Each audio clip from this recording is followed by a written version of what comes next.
Hi guys, my name is Shegungele. Obviously, with the countenance on my face, you can tell I am not happy about the topic I'm going to talk about, but I am going to talk about it. And this is about men, their responsibilities, their duties in marriage, as a married man, as a father, as a husband to their wives. I have an email here I'm going to read, and I'll take it up from there. My husband and I have been married for years. I'm only 20 years old. My husband is 27. Sometimes I need more from him. I pray for him. I pray for me. I cook, I clean, wash our clothes, work and pay more than half the bills. There is some restraint in my heart. I ask God to help me with the issues. I'm currently 7 months pregnant. I ask for help. He complains about his job. He is trying. I don't know how long I can keep this up. This is the first time on my own. First time living with someone that is not my family. When I think of a husband, I think of a leader, someone that could financially support our family if anything happens to me. I'm very concerned about maternity leave.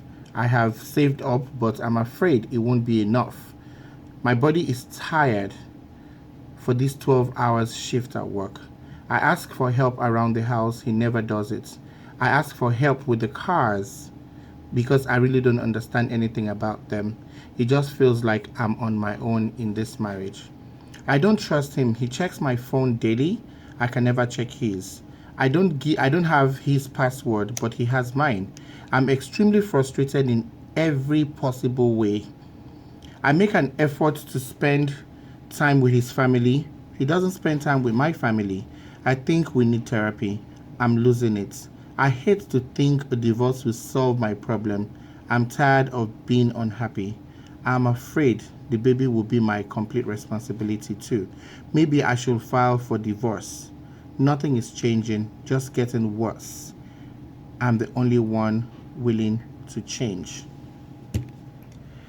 Anybody that listens to that letter, it's definitely, you can tell the states of mind the lady is in America. And I have to, even all around the world, the duties and the responsibility of a husband is to support his wife, to help his wife. Some of you will say, oh, I was never brought up like that. We had lots of house helps. We never cook, we never clean, we never this, we never that. But in a situation where you don't have anybody that is going to do that for you, you married this woman to be your helpmate. She's helping you. You're supposed to help her. Yoruba will say, "I'm out for what we walk over bali money." You cannot wash with one hand for the hands to clean. Neither can you sweep with a broomstick. You have to use the whole bunch to clean. Some men are not fit to be called husbands. Some men are not fit to be called fathers. Some men are just very, very irresponsible. They don't think it's their duty to take care of their home. They don't see it as their responsibility to take care of their home. They complain about job, this job, that job. And if your job is not working well for you, then change your job. Okay, your wife is your sole responsibility. Your kids are your sole responsibility. Some parents don't even help to even clean the house, to even do the dishes when your wife does the 12-hour shift, 12-hour job. It's very, very unfair. That's why you find lots of young women, they are just falling, they are dying, they are having stroke, they are just sick, they are bitter. And you hear some men, they will even say, oh no, I can't go with her to the labor ward. I cannot be in the labor ward. So you think your job is just to donate the sperm and she's going to carry the pregnancy for 9 months? I wish God can just turn the situation around and men should just be pregnant at least for 1 day. At least for 1 day. At least let it be that time where the baby starts to kick so you can understand what the women go through. It's very, very unfair. It's very, very unfair. These women are trying. Sincerely, they are to the children, they are the father, they are the mother.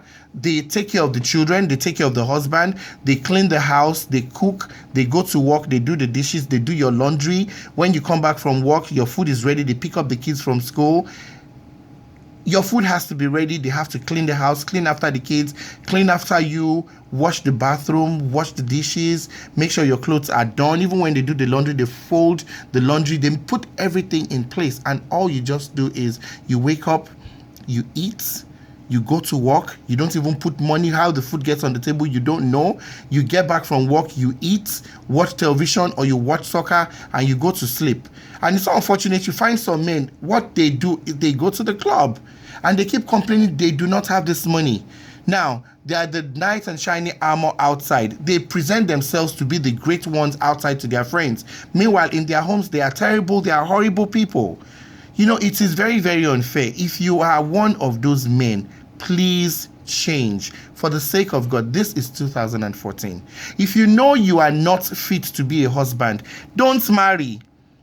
If you know you are not fit to be a father, you cannot take care of your child, don't put a woman in the family way.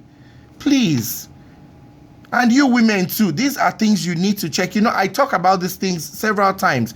Discuss about things, talk about things.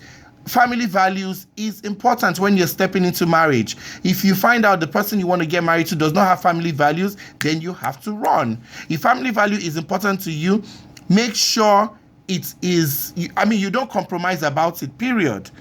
You know, family value is important. I'm so sorry. I don't know how else you can do it. If he doesn't love his own family, there is no way he can love your family. You cannot force it. The change does not come. It does not come. It never comes. It never comes. There is no way you can do it. You know, and it's so unfortunate for those that already have a kid or two kids, you know. If you're not happy, at the end of the day, Yoruba will say, "Ti di baba je to ni di londa." You know, at the end of the day, you don't want to run mental, you don't want to run cycle. Please think about it. Think about your life. Talk about all these things before you get into marriage. You know, if you think there are things you cannot handle, then I'm sorry. Break up the engagement instead of forcing yourself going into the marriage. And who says you are getting too old? You just want to force yourself to settle down with one guy just because you want to mark the register to say, I am married. No, because at the end of the day, you will be the one in the marriage by yourself, suffering for the marriage, suffering for that guy. You know, so I know there are quite a lot of people. I'm not a woman. I don't have to put myself in your shoes, but as a father, as a husband, I know what my responsibilities are, and I think every man has to pick up their responsibilities and do what they are supposed to do. Most especially for the women that work. That is very, very bad. You know, so please, please, please, and please, if you have any advice for this person, please leave a comment at the bottom of the page. And I will suggest counseling, first of all. That is if he wants to go for counseling anyway, because some men are just very useless. That's